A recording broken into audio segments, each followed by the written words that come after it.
Nicolas s'est installé dans la cour de France 2 qui traditionnellement baigne dans une douce pénombre. Enfin, c'est éclairé, mais normalement. Et là, en principe, ça devrait être beaucoup mieux éclairé. Nicolas, bonjour. Bonjour William, ça va l'être beaucoup mieux effectivement et grâce à ceci qui est un bon gros ballon que je vais vous présenter dans 30 secondes parce qu'avant de laisser flotter dans l'air ce genre d'engin, il vaut mieux vérifier les conditions météo. Vous savez qu'il y a une belle tempête cette nuit.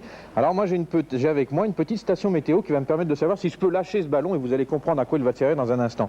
Alors cela dit, pour en arriver où? Au fait qu'il n'y a pas de vent dans la cour de France 2 ce matin et qu'on va donc pouvoir utiliser ce que j'ai au-dessus de moi. Et là je vais demander de faire une petite manipulation. Jacques et Sylvain qui sont aux lumières derrière vont peut-être éteindre les projecteurs officiels pendant, voilà, et là ne vous inquiétez pas, on va allumer à ce moment-là les projecteurs, voilà, les petits ballons qui sont avec de la lumière dedans. Celui qui est au-dessus de moi, au-dessus de ma tête, il a 2 kilos de lumière, et puis celui qui est au-dessus, et il va aller le rejoindre, voilà, il fait 5 kilos de lumière. Donc vous voyez, j'éclaire un site avec simplement 2 ballons qui sont donc une enveloppe textile dans laquelle il y a de l'hélium. L'hélium, vous le savez, c'est un gaz plus léger que l'air et qui est non explosif.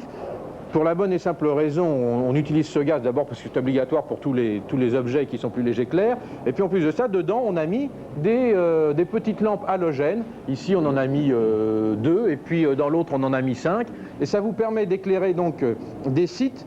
Et vous parliez tout à l'heure effectivement des opérations au niveau des sapeurs-pompiers sur des sites en rase campagne, par exemple comme le train qui a déraillé sur la ligne Paris-Lille il y a un peu plus d'un mois. Eh bien grâce à ceci, l'installation est très simple, ils font une petite bouteille d'hélium, le tout tient dans cette valise, vous voyez, comme ça, c'est vraiment pas grand-chose. Vous en volez pas là, tenez bien le... Oui.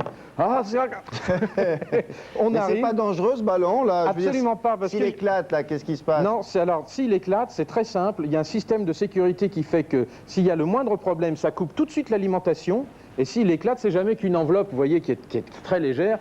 C'est une enveloppe très légère qui va tomber en se dégonflant tranquillement. L'ampoule dedans, c'est une toute petite ampoule qui fait quelques grammes. Donc même si ça tombe sur les gens, l'électricité est coupée instantanément et ils ne recevront jamais qu'une feuille de tissu sur la tête. Autrement dit, c'est bien pour les sauveteurs dont vous venez de parler, mais ça peut être utilisé dans d'autres manifestations. Je pense, je sais pas, les fêtes de Noël, ça peut... Sur les pistes de ski, pour éclairer les pistes de ski la nuit, par exemple, effectivement, ou alors les fêtes, voilà, il y a un public très large.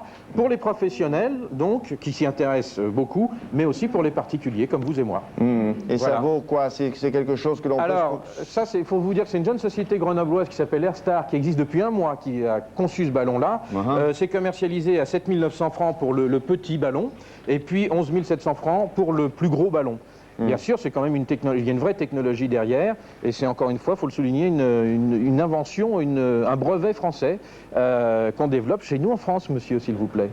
Très bien. Ben voilà, attendez, vous le lâchez là? Oui, je le lâche. Vous voyez, ça peut monter très haut. J'ai eu peur. Non, c'est joli. Vous avez encore quelques secondes, si vous voulez, Nicolas. Oui. Pour nous parler encore de ces ballons-là.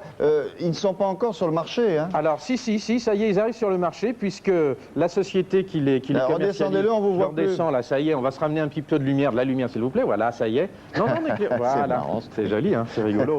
Non, hop, voilà, comme ça, c'est encore plus joli. Et alors, ce qu'il faut préciser, c'est qu'effectivement, ce ne sont pas des lumières de plateau, il n'y a pas de point chaud, comme on dit. C'est-à-dire que c'est une lumière, vous avez remarqué, qui diffuse beaucoup, et qui ne focalise pas sur un endroit très particulier. Donc là, ça éclaire la cour, pas de manière artistique peut-être, mais en tout cas de manière très efficace. Mais ça éclaire bien toute la cour, faites voir là, on peut faire un plan large pour voir, ça éclaire bien, pour voir... Allons-y, on va demander... la taille de la cour, voilà. Et par rapport à l'éclairage que l'on peut procurer avec ces 2 énormes ballons, voilà. C'est pas mal, on voit tout là. Oui, non, c'est pas mal du tout.